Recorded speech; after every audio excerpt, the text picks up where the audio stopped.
মামি সনদ।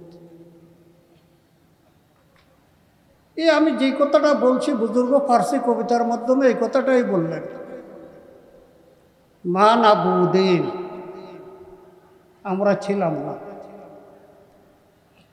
তাকা যায় মা নাবু আমাদের ইচ্ছা আকাঙ্ক্ষা দেখার শক্তি বলার শক্তি কিছুই ছিল না।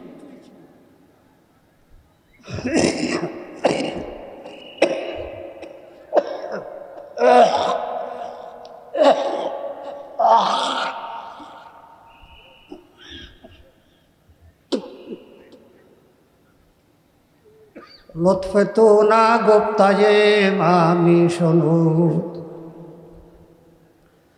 মাওলায় করিম তুমি এত বড় দয়াবান,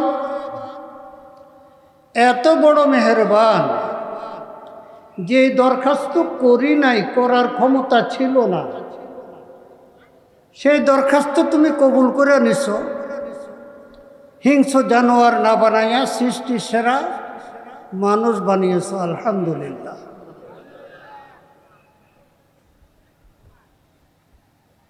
তো প্রথম নেয়ামত পাইলাম যে আল্লাহ পাক রব্বুল আলামিন হিংস্র জানোয়ার না বানাইয়া সৃষ্টির সেরা মানুষ বানাইয়াছেন, আলহামদুলিল্লাহ। খুব খেয়াল করেন, মানুষ বানাইয়াও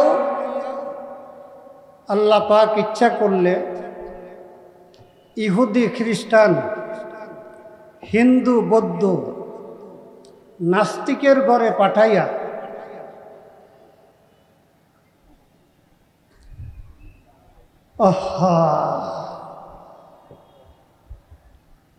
কাফের মুশরিক নাস্তিকের ঘরে পাঠাইয়া ঈমানের দৌলত থেকে মাহরুম করতে পারতেন। দয়া করে মেহেরবানি করে মুসলমান আব্বা আম্মার ঘরে পাঠাইয়া দ্বীনি পরিবেশে দ্বীনি পরিবারে পাঠাইয়া অবস্থায় জুবানে তুলিয়া দিছেন, লা ইলাহা ইল্লাল্লাহ, লা ইলাহা ইল্লাল্লাহ, লা ইলাহা ইল্লাল্লাহ, লা ইলাহা ইল্লাল্লাহ মুহাম্মাদুর রাসূলুল্লাহ।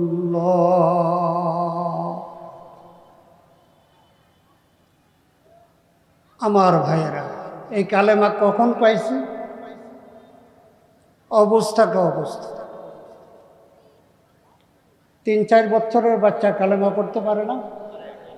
জি, আমরাও ছোট থাকতে কালেমা পড়ছি না? তো কালেমা পাইছি কোন সময়? যে সময় কালেমা কি, কালেমার অর্থ কি বুঝার ক্ষমতা ছিল না। আল্লামা জালালউদ্দিন রুমি রহমতুল্লাহ আলাই বলেন, না, কালেমা আমরা অবস্থায় পাইছি যে এটা না, তার আরো অনেক আগে পাইছি, অনেক আগে। কখন? মায়ের গর্ভে থাকা অবস্থায় কালেমা পাইছি। লা ইলাহা ইল্লাল্লাহু বরদেলে মুমিন না বেস্ত, লা ইলাহা ইল্লাল্লাহু বরদেলে মুমিন না বেস্ত, মুহাম্মাদুর রাসূলুল্লাহ সুদ নিশা আহলে বেহেশত।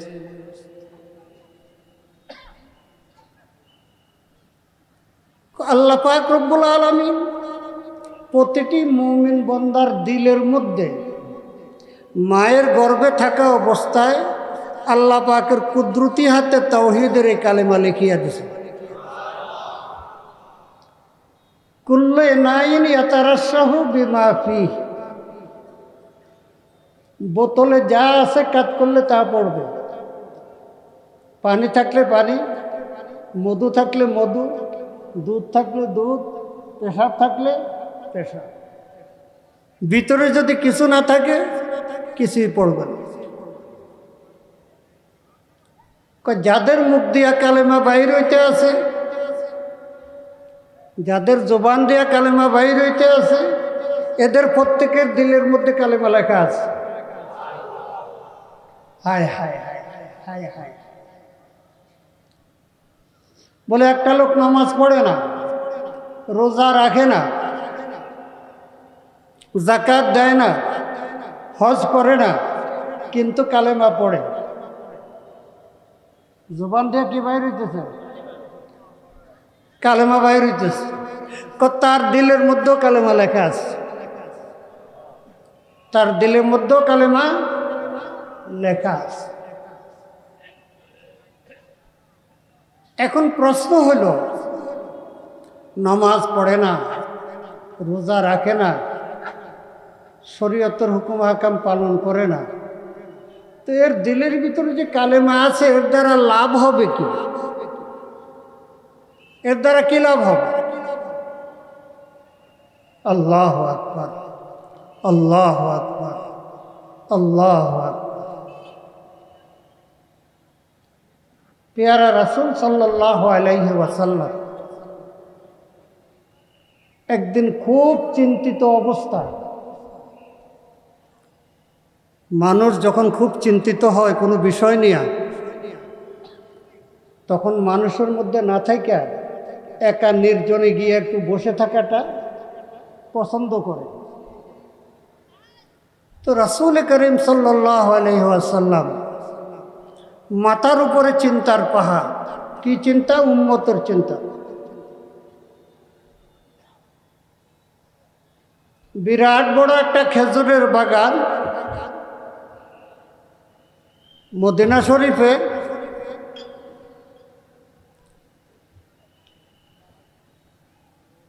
এই খেজুরের বাগানটার চতুর্দিক দিয়া বাউন্ডারি ওয়াল আছে।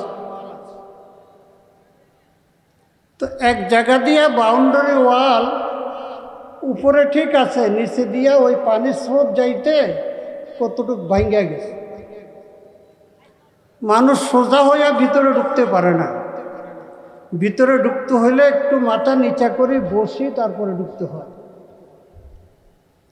তো পেয়ারা রাসূল সাল্লাল্লাহু আলাইহি ওয়াসাল্লাম হযরত আবু হুরায়রা রাদিয়াল্লাহু তাআলা আনহুকে সাথে নিয়ে ওই ভাঙ্গা দিওয়ারের এই ছোট জায়গা দিয়া ভিতরে ঢুকলেন। ভিতরে ঢুকে খেজুর গাছতলায় বসে চিন্তা করতেছে। বেশ কিছু সময় চিন্তা করার পরে আবু হুরায়রা রাদিয়াল্লাহু তাআলা আনহুকে বললেন, ইয়া আবা হুরায়রা, হে আবু হুরায়রা, আমার পায়ের স্যান্ডেল, এই জুতা 2 জোড়া হাতে করে নিয়ে যাও, তাহলে যে দেখে মনে করবে তুমি আমার কাছ থেকে আসছো, যেহেতু আমার জুতা তোমার হাতে। তুমি যাইতে থাকো আর বলতে থাকো, ক্বালা রাসূলুল্লাহ সাল্লাল্লাহু আলাইহি ওয়াসাল্লাম মান ক্বালা লা ইলাহা ইল্লাল্লাহ ফাদাখালাল জান্নাহ। অর্থ হলো যে পেয়ারা রাসূল সাল্লাল্লাহু আলাইহি সাল্লাম বলছেন, যে ব্যক্তি লা ইলাহা ইল্লাল্লাহ বলবে সে জান্নাতে যাবে। বাশশিরিন নাস, মানুষকে সুসংবাদ দিয়ে দাও, যাও রাস্তা দিয়ে যাও আর এই কথা বলতে থাক। হযরত আবু হুরায়রা রাদিয়াল্লাহু তাআলা আনহু মাত্র বাইর হইছেন, বলতেছেন, ক্বালা রাসূলুল্লাহ সাল্লাল্লাহু আলাইহি ওয়াসাল্লাম মান ক্বালা লা ইলাহা ইল্লাল্লাহ দাখালাল জান্নাহ। যে লা ইলাহা ইল্লাল্লাহ বলবে বেহেশতে যাবে। এইদিকে হযরত ওমর তালাশ করতেছে, হুজুর কই গেল, হুজুর সাল্লাল্লাহু আলাইহি সাল্লাম কই গেল। দেখলেন যে আবু হুরায়রা আবু হুরায়রার হাতে হুজুরের জুতা দেখা যায়। তো আবু হুরায়রা তো হুজুরের কাছ থেকে আসছে, বলতেছে কি, মান ক্বালা লা ইলাহা ইল্লাল্লাহ দাখালাল জান্নাহ, যে লা ইলাহা ইল্লাল্লাহ বলবে বেহেশতে যাবে। এই মাত্র অল্প কয়েক কদম গেছে, মাত্র কয়েকবার বলছে, এমনি হযরত ওমর সামনে দিয়ে আসছে। সামনে দিয়ে আইসা হযরত আবু হুরায়রার বুকের মধ্যে মারছে। চুপ, যা বলছো আর একবার বলতে পারবা। ধমকটা কার? হযরত ওমরের না? ধমকটা কার? হযরত ওমরের না? আর এত জোরে সিনার মধ্যে আঘাত করছে, হযরত আবু হুরায়রা ব্যথা পাইছে। দুইটা কষ্ট, একটা কষ্ট হলো বুকে ব্যথা পাইছে, আর একটা কথা হইলো আমি তো বলতেছিলাম যে ক্বালা রাসূলুল্লাহ, হুজুর সাল্লাল্লাহু আলাইহি সাল্লাম বলছেন, আমার নিজের পক্ষ থেকে তো বলছি না। আর প্রমাণ হইল হুজুরের দুটা জুতা আমার হাতে আছে, আমাকে বলতেও দিল না, আর বুকের মধ্যে ধাক্কা দিয়ে আমারে ফালাইয়া দিল। এবার হযরত আবু হুরায়রা রাদিয়াল্লাহু তাআলা আনহু এই দুই ব্যথার কারণে কাঁদতে কাঁদতে চোখ মুছতে মুছতে ওই যেখান দিয়ে বাইরেছে ভাঙ্গা দেওয়াল, ওখান দিয়ে আবার ভিতরে ঢুকে হুজুর সাল্লাল্লাহু আলাইহি সাল্লামের কাছে গেছে কাঁদতে কাঁদতে।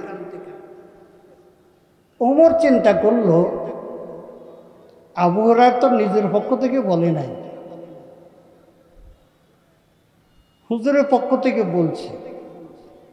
এখন আমি যে তাকে হাত দিয়া ঘুষা দিলাম, বলতে নিষেধ করলাম, এখন আমার নামে তো গিয়ে বিচার দিব। কি আমার নামে গিয়ে বিচার দিব না? বিচার কি মিথ্যা না সত্য? এটা নিয়ে নেকির পাল্লার মধ্যে রাখ। আয় আল্লাহ, আমার গুনার 99 দপ্তর। কটা দপ্তর? আমার গুনার 99 দপ্তর, গুনার পাল্লা। এ কাগজের একটা টুকরা, এটা কি হইব? আরে পাগল, তোর কাছে এটা দিতে দে। এই কথা বলার পরে মা হাজিহিল বেতাকা, এ কাগজের টুকরা, এটা দিয়ে কি হইব? আর তুই রাখ। রাখার পরে 99 দপ্তর উপরে উড়ে গেছে, আর এই কাগজের টুকরা যে পাল্লা রাখছে নেকির পাল্লা, এটা নিচে নামে গেছে। এটা ভারী। কি এটা? কি এই কালেমায়ে তাওহীদ, লা ইলাহা ইল্লাল্লাহু মুহাম্মাদুর রাসূলুল্লাহ সাল্লাল্লাহু আলাইহি।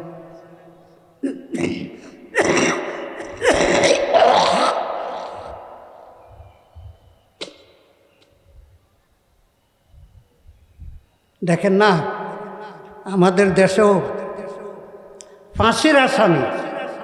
কিসের আসামি? কিন্তু দলের লোক। কিসের লোক? খালাস। কে? প্রেসিডেন্ট। হ্যাঁ, আরে বেশি দূর না, আঙুল লক্ষ্মীপুরের মধ্যে তো হয়েছে ঘটনা। হ্যাঁ, আরে কথা কয় না। হ্যাঁ, কথা কয় না। হ্যাঁ,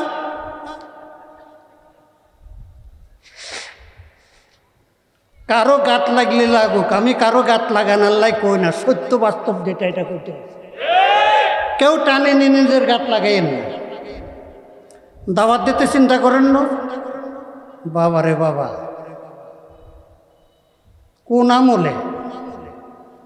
যেই আমলে নির্বাচনের নাম নেওয়াটাও আতঙ্ক ছিল।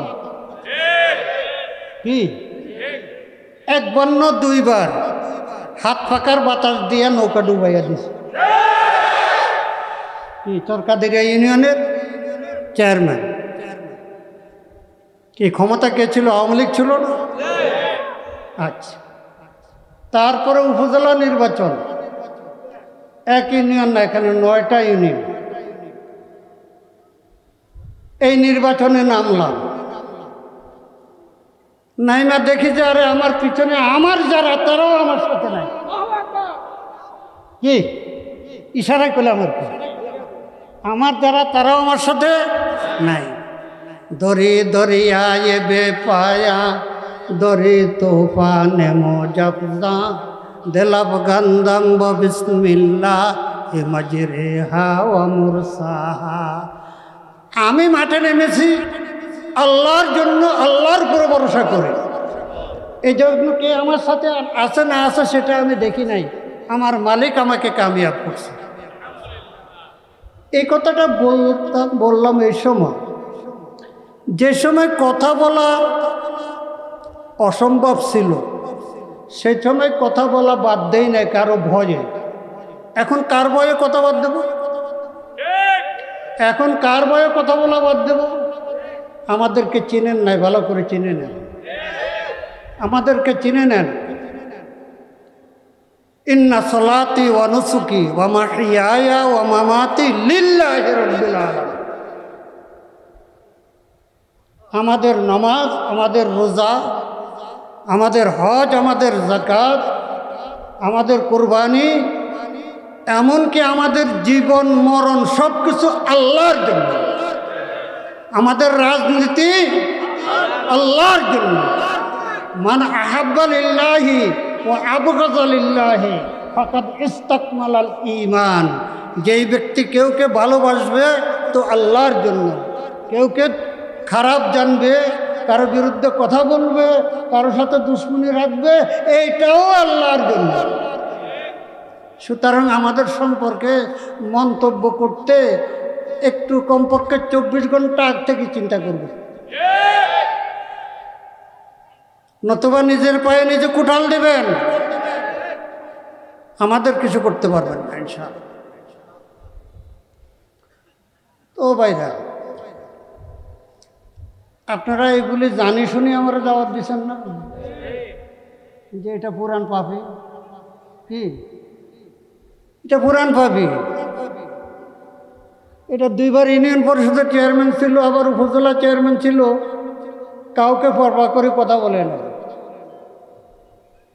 শুধু গ্রামে নাকি, ওই সোহরাওয়ার্দী উদ্যানে কি মন্ত্রী হাসান মাহমুদ একদিকে বসা, বরকতুল্লাহ বলু একদিকে বসা।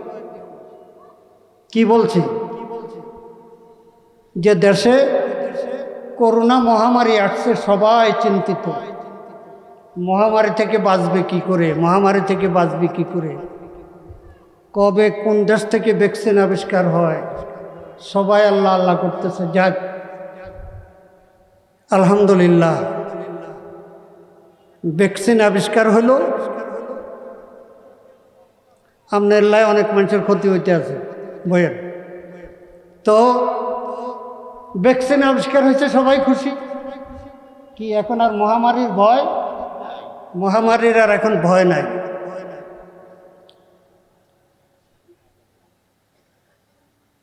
তো আমি ওখানে বলেছিলাম যে বাংলাদেশে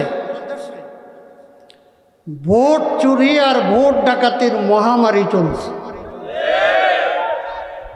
ভোট চুরি, ভোট ডাকাতির মহামারী চলছে। এই মহামারী থেকে বাঁচার জন্য ভ্যাকসিন কবে আবিষ্কার হবে, কবে আবিষ্কার হবে, কবে আবিষ্কার হবে, সবাই চিন্তিত। আমি লক্ষ্মীপুর কমলনগর 8 নং চরকাদিরা ইউনিয়ন থেকে ভ্যাকসিন আবিষ্কার করছি। কি ভ্যাকসিন আবিষ্কার করছি? ভোটারদেরকে বলছি এমন জুতা পরে কেন্দ্রে যাইবা না, কারণ ভোট চুরির ভোট ডাকাতের 2টা পদ্ধতি। একটা পদ্ধতি হলো কেন্দ্র দখল করা, আর একটা পদ্ধতি হলো ভোটারের হাত থেকে ব্যালট পেপার টান দিয়া নিয়ে নৌকা মার্কায় সিল মারা। তা আমি বলছি ভোট চুরি আর ভোট ডাকাতির জন্য ভ্যাকসিন আমি আবিষ্কার করছি। ভোটারদেরকে বলছি এমন জুতা পরে কেন্দ্রে যাইবা না যেটা খুলতে দেরি হয়। তোমার হাতের ব্যালট পেপার টান দিতে চাইবে, আসবে, জুতাটা খুলে ঠাস করে একটা জুতার বাড়ি দিবা 5,000 টাকা পুরস্কার, 2টা জুতার বাড়ি দিবা 10,000 টাকা পুরস্কার। কোন আমলে বলছি? তো জুতার বাড়ি গালে লাগে নাই? কি আকুল্লারে ইশারা, আকুল্লারে ঠেসারা? এখন আঙ্গুরে ভয় দেখান, এখন আমাদেরকে ভয় দেখান। হ্যাঁ, লজ্জার শরম থাকা দরকার। যারা আমাদের বিরুদ্ধে কথা বলে, যারা আমাদেরকে ভয় দেখাইতে চায়, আমরা কখনো কারো পরোয়া করি নাই। ন্যায় এবং হক কথা বলতে কারো পরোয়া করব। ও আজ কেমনে গরম কন হতে টান দিল যায় একদিকে দাঁড়ায় কি নৌকা সামনে নেমন যায়নি। হ্যাঁ, বর্তমান কথা বলতে হইলে স্থান, কাল, পাত্র। স্থানটা কি? বাংলাদেশ। কাল, সময়টা কি? নির্বাচনের সময়। কি পাত্র? আমরা সবাই কি 92% মুসলমান। কি কর? কোরআনের রাজনীতি আসেনি? ওরে এক দলে কয় কোরআনের রাজনীতি নাই। কি কয়? হ্যাঁ, কি কয়? কোরআনের রাজনীতি। শরিয়া আইনে বিশ্বাস করি না। ইমান থাকবো না এই কথা কইলে? ইমান থাকবো না এই কথা কইলে তো কাফের ফতুয়া দিয়া লাগবেন না। না, তাড়াতাড়ি কাফের ফতুয়া দিয়েন না। হুজুর সাল্লাল্লাহু আলাইহি ওয়াসাল্লাম বলছেন, সায়াতি জামানুন আলা উম্মতি, আমার উম্মতের সামনে এমন একটা সময় আসবে, ইউসবিহু মুমিনান ওয়া ইউমসি কাফিরা ওয়া ইউমসি মুমিনান ওয়া ইউসবিহু কাফিরা। সকালবেলা মুমিন, সন্ধ্যাবেলা কাফের, সন্ধ্যাবেলায় মুমিন, বিকেলবেলা কাফের। এমন কথা বলে ফেলবে যেটার দ্বারা ইমান কি হয়ে যাবে? শেষ হয়ে যাবে। আমাদের কোরআনের রাজনীতি আসেনি? এদিকে সময় আমার কতটুকু এটা বলেন না, একটু পরে তোরে দিবেন 5 মিনিট, আমার মূল কথা বেদিন খাই দেবে। হ্যাঁ হ্যাঁ হ্যাঁ, আচ্ছা কয় বলেন। কি কয়? না বেশি বলতে পারতাম না, বলাও ব্যথা। আচ্ছা যাক, আল্লাহ পাকের মেহেরবানি। কোরআনের রাজনীতি আসেনি? হ্যাঁ, যারা বলছে কোরআনের রাজনীতি নাই, ইসলামী শরিয়া বিশ্বাস করি না, তাদের সমর্থক ভাইয়েরাও বলা করে শুনেন, যেহেতু মুসলমান। আল্লাহ পাক রব্বুল আলামিন বলেন, মা আতাকুমুর রাসূলু ফাখুযুহু ওয়া মা নাহাকুম আনহু ফান্তাহু। আমার পেয়ারা রাসূল তোমাদেরকে যা করার জন্য বলছে তা করবা, যা করতে নিষেধ করছে তার থেকে বিরত থাকবা। রাসূল করিম সাল্লাল্লাহু আলাইহি সাল্লামের জমানা জিহাদ যুদ্ধ থেকে আসার টাইমে গনিমতের মাল নিয়ে আসছে সাহাবায়ে কেরাম। এই গনিমতের মাল ভাগ হইতে আছে, এর ভিতরে কুরাইশ বংশের উঁচু বংশ না, পেয়ারা রাসূলের বংশ না, একজন মহিলা, মহিলাদের কিছু জিনিসের প্রতি বড় আকর্ষণ থাকে।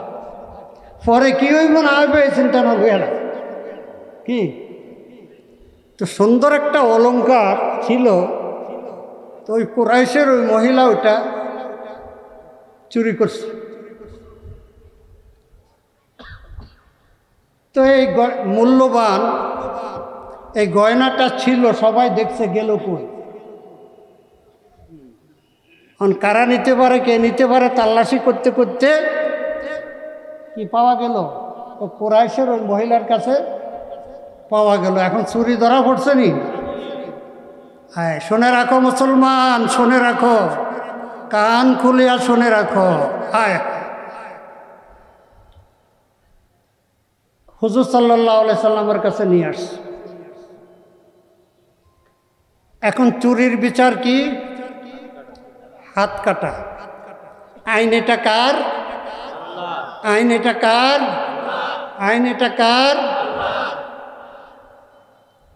এখন মুশকিল হলো হাত যে কাটা যাইব, সম্মানী মানুষ, কুরাইশ বংশের মহিলা, গোটা জায়দ চলে যাইব। কি যাইব? জায়দ যাইব। এবার কুরাইশ বংশের বড় বড় কিছু লোক, সাহাবাইদের মধ্যে কিছু, হুজুর সাল্লাল্লাহু আলাইহি ওয়াসাল্লামের কাছে আছে, ইয়া রাসূলুল্লাহ, এই অলংকারটার দাম কত? এটার 10 গুণ 20 গুণ দেওয়া হইব। তবু ইয়া রাসূলুল্লাহ, এই মহিলাটার হাত কাটেন না, আপনার বংশের মহিলা, কি কুরাইশের মহিলা, এর হাতটা কাটেন না। হুজুর সাল্লাল্লাহু আলাইহি সাল্লামের চেহারা মুবারক লাল হয়ে গেল, চোখ দুইটা আগুনের মতো লাল। পেয়ারা রাসূল সাল্লাল্লাহু আলাইহি সাল্লাম বললেন, লাউ কানাত বিনতি ফাতেমা, আজকে কুরাইশের ওই মহিলা না হইয়া আমার মেয়ে ফাতেমা যদি হইতো, লাকাতারতু ইয়াদাহা, তাহলে তার হাত আমি নিজ হাতে কাটতাম। এই আইনটা কিসের আইন? কোরআনের আইন। বাংলাদেশে চুরি আসেনি, এই আইনটা শরিয়া আইন। যেই দল বলে শরিয়া আইন বিশ্বাস করে না, যেই দল বলে কোরআনে রাজনীতি নাই, এরা চোরের দল আর ডাকাতের দল। চুরি করলে এদের হাত কাটা যাবে যদি ইসলামী দল ক্ষমতায় যায়। এই জন্য ইসলামী দলের ঐক্য ভালো লাগে না। এবার ইসলামী দলের ঐক্য ভালো লাগে না। কিছু কিছু মৌলবীদেরকে কেনার চেষ্টা করতেছে, রয়ের কোটি কোটি টাকা এর পিছনে।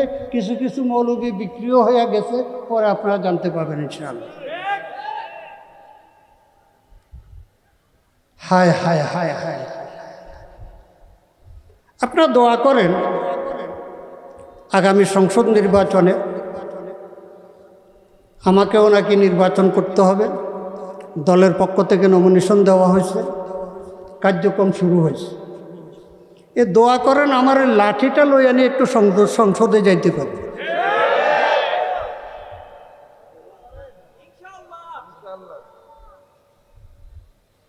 সংসদ সদস্য ইসলামের পক্ষে যদি আমি একাও হই, কারণ আওয়ামী লীগের আমলে মনে করছিলাম আমি একা যাব, কি আর কেউ যাইতে পারবো না। এখন আলহামদুলিল্লাহ আশা করা যায় আমি একা নয়, আমি একা নয়, সংখ্যাগরিষ্ঠতা নিয়ে ইনশাআল্লাহ আমরা সংসদে যাব। আমি আগ থেকে বলে রাখি, দেখেন না কবরে প্রশ্ন কি হইব, সুয়াল কি হইব, জবাব কি হইব, এটা আগে জানাই দিছে। কি কবরের সুয়াল জবাব আগে জানাই দিছে না? তো সংসদে গিয়া কি জিজ্ঞাসা করব? প্রথম একটা কথা, সদস্য কত? 300 সদস্য কত?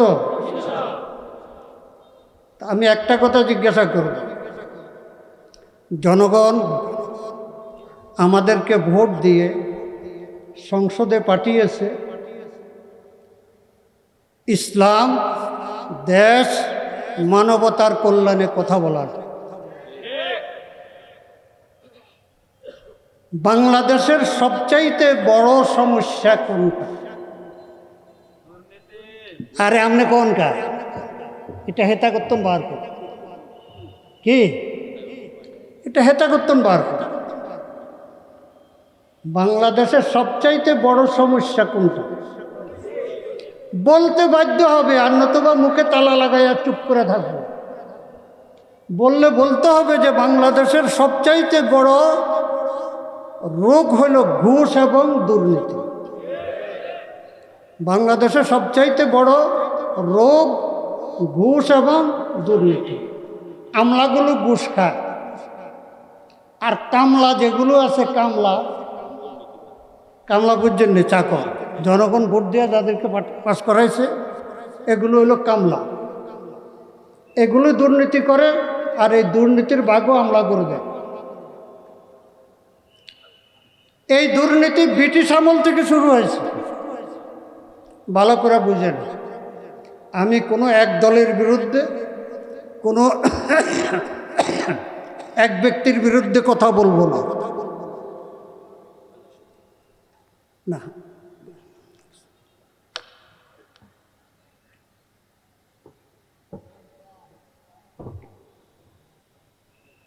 ঘুষ দুর্নীতি শুরু হয়েছে ব্রিটিশ আমল থেকে। 250 বছর ব্রিটিশ এ দেশ রাজত্ব করেছে ঘুষ দুর্নীতির মাধ্যমে। তারা চোর হইলেও মানুষ একটু ভালো ছিল। মাঝে মধ্যে চুরি ডাকাতি করে না, বাসের মধ্যে রাস্তাঘাটে চুরি ডাকাতি করে, তো মাঝে মধ্যে কয়ে সব লয়ালিস এই লোকটা বাড়িতে যাবো কেমনি, হ্যাঁ এই লোকটা খানা খাইব কই, এই কিছু টাকা দিয়া দেব, তো কি 500-1000 টাকা দিয়া। চোর হইলেও মানুষ একটু ভালো। তো ব্রিটিশরা চোর হইলেও একটু ভালো ছিল। টেন্ডারের মাধ্যমে যেই বরাদ্দ তারপরে কাজে লাগাইতো, টেন্ডার গ্রহণ করত, সেখানে তারা 10 থেকে 20% তারা খাইত লুট, 20 থেকে 10%, বাকিটা কাজে লাগাইত। গোটা দেশ, পাক ভারত উপমহাদেশ, শেষ পর্যন্ত খাইতে খাইতে তাজমহলে যে স্বর্ণ ছিল আগুন দিয়া গালাইয়া এগুলিরে তারপরে ড্রামে বইরা বইরা বইরা বইরা ব্রিটেনে নিয়ে গেছে। ওই ব্রিটিশ চুরি শিখাইয়া গেছে। ওই ব্রিটিশ আমলের শিক্ষানীতি এখনো চলতেছে। দুর্নীতিবাজ চোর ডাকাত কোথায় তৈরি হয়? আমাদের কলেজ ইউনিভার্সিটি থেকে। পরে কথা কয় না। এই যতগুলো এমপি মন্ত্রীর বিরুদ্ধে লক্ষ লক্ষ কোটি কোটি টাকার অভিযোগ আছে, সবগুলো ভার্সিটিতে পড়েন না, না কওমি মাদ্রাসা পড়েন না? হ্যাঁ বাবা রে বাবা, আবার কয় কওমি মাদ্রাসা শিক্ষাটা যোগ উপযোগী করিবা। তো তোমাদের যোগ উপযোগী শিক্ষায় তোমাদেরকে এমন লুট করা শিখাইছে যে একবার ক্ষমতায় গিয়া লুট করার পরে আর দেশে থাকতে পারো না, দেশে থাকার সাহস আর পাও না।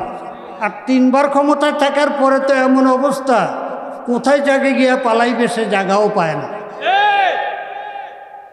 বুঝেননি? বুঝেননি? সদ্য না বুঝেন, বেজার হয়েছেন নি? এই উজানি হুজুর কত সদ্য না বুঝেন, ডাইলের বড়া বুঝেন, কচু বুঝেন, বুঝলে বুঝে দেশের এই অবস্থা হইতো। হ্যাঁ, এত লুটতরাজের পরও 16 বছর একটি দল কি করে ক্ষমতায় থাকে? হ্যাঁ, আবার বড় দল আমরা, কি কয়? তো তোমরা বড় দল, তোমাগুলোকে এত ছোট দল, বসে বসে কি মাছি মারছ না মশা মারছ? হ্যাঁ, কত রবি জলে রে, কে বা আঁকি মেলে রে, খাইতে আছে লুট করে, ক বছর খাইছে হিসাব রাখ। 5 বছর তো গেল, এখন 14 সালের নির্বাচন। মাতিচ্ছা দেখি চোরাই কি করে, দেখি চোরাই। ওমা দেখতে দেখতে 154 জন বিনা প্রতিদ্বন্দ্বিতার পাস। কি মাতিস না, খাইয়া লোক। জামাত শিবির যা মাঠে নামছে, আর বড় দলালারা খাইতে খাইতে ফার্মের মুরগির মতো হয়ে এখনো লড়তে পারে না। কি তারা মাঠে নামে না? নতুবা ওই সময়ে আওয়ামী লীগ সরকারের পতন হতো, মন্ত্রী কয়েকটা দেশ ছাড়ি চলে গেছে। আমি ওয়াজ মাহফিলে যেতে পারি না, লক্ষ্মীপুর থেকে কিশোরগঞ্জ আমার মাহফিল, গাড়ি ঘোড়া তো বন্ধ। লক্ষ্মীপুর থেকে একটু পশ্চিম থেকে গেলাম, গিয়া দেখি যে পাকা রাস্তা, খাল হয়ে রয়েছে। পাকা রাস্তার মধ্যখানে যাক পায়ে হেঁটে খালটা পার হইলাম, রইলাম রিক্সা আর একটা, দেখি চেষ্টা করি লম্বা কথা সেদিকে আর গেলাম না। হ্যাঁ, জমাত শিবিরের মাথায় লবণ রেখে বড়ি খেতে চাইছে। এখন জমাত শিবিরও সাবধান, আমাদের মাথায় লবণ রেখে আর বড়ি খেতে পারবে না। দেখি চোরাই কি করে। 14 সালে নির্বাচন কি হলো, 154 জন বিনা প্রতিদ্বন্দ্বিতায় পাস। এরা দেখলো যে কি রে, আমাদেরকে এত ডরা লুট করতে করতে এমন করলাম। হ্যাঁ, সংসদীয় আসন 154টা লুট করে ফেলাইলাম, তবে কিছু কয় না। গেল আরো 5 বছর। ক বছর হইল? 10 বছর। এখন নির্বাচন তো করণ লাগবো না? এবার বালা মানুষ সাজছে, হাতে তসবি, হাতে কি, হাতে কোরআন তেলাওয়াত করে, এটা ভাইরাল। নামাজ পড়ে, এটা। এখন একবারে বিএনপি ডক্টর কামাল, আসমা আব্দুর রব এদেরকে লইয়া একজোট বানছে। এবার আর ছাড় দেওয়া হইব না। সবারও দাওয়াত দিয়া নিয়ে কয়, আমি